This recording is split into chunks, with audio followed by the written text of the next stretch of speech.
சம்ஹார நேரத்தில் சமுத்திரம் பின்வாங்கும் சந்தோஷ திருநாளில் நல்லருளை தாரும் ஐயா முருகன் என்று முழங்குது என் மனசு.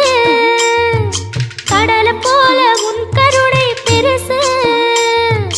உப்பு காத்து ஊத காத்து சுட்டும் கடலு கரைய பார்த்து சத்தியமா கோயில் கொண்ட சுப்பையா எங்க குப்பத்துக்கு குலவிளக்கு நீ ஐயா.